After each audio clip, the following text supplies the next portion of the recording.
أسس بالعربي.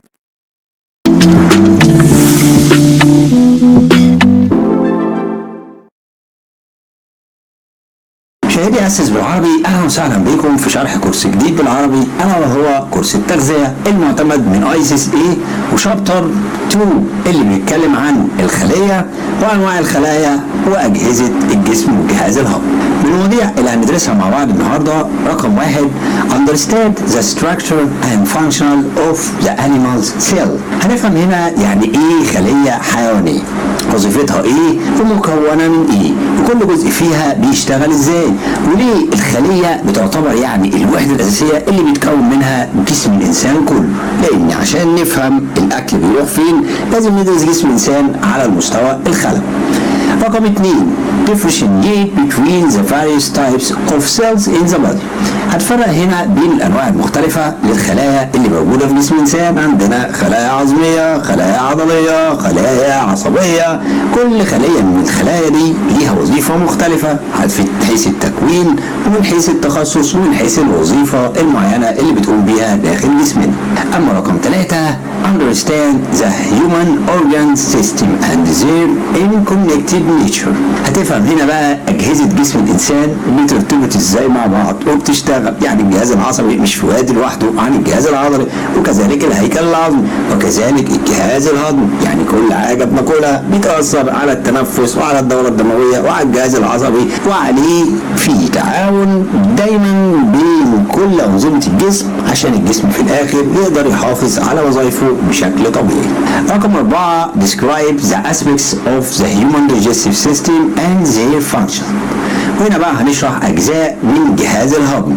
هنعرف الدايجستيف سيستم كل جزء فيه وظيفته إيه، من أول رحلة الأكل. أول ما بحط أي حاجة في بقي الأكل ده بيمشي إزاي، مساراته بتعدي معايا إزاي، الامتصاص الحقيقي للأكل بيكون فين. وده لما نعرفه هنقدر نحدد كربوهيدرات بتتهضم فين، بروتين فين، الفات فين.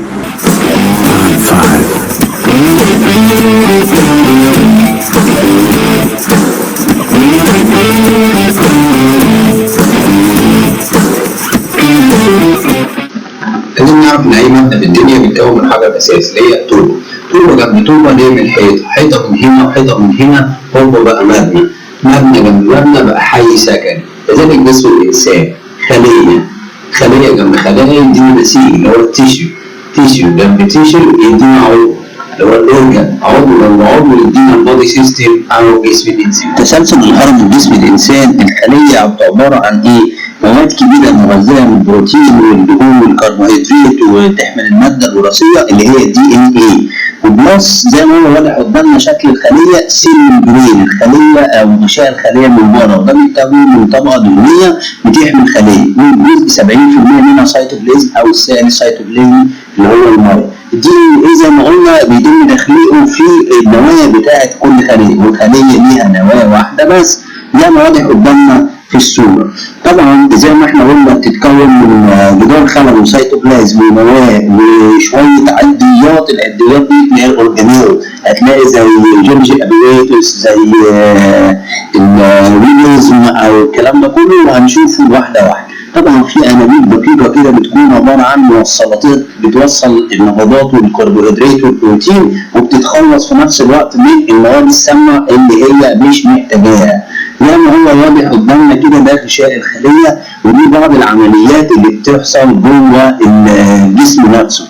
الكروموسومات من اساس تكوين الخليه، لما بيكون عمليه التبويض بتتم بيكون 45% كروموسومات جايه عن طريق الرجل و45% عن طريق الانثى، وكذلك بيتم تكوين الDNA في الخليه زي ما انا قلت لحضرتك. بيحصل انقسامات وحاجات كتيره جدا جدا جدا جدا.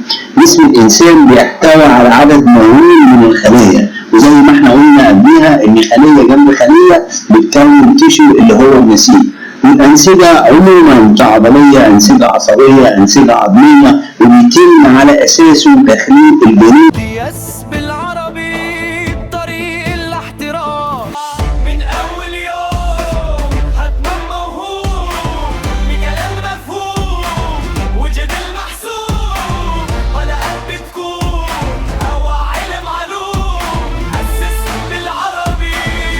النجاح مضمون.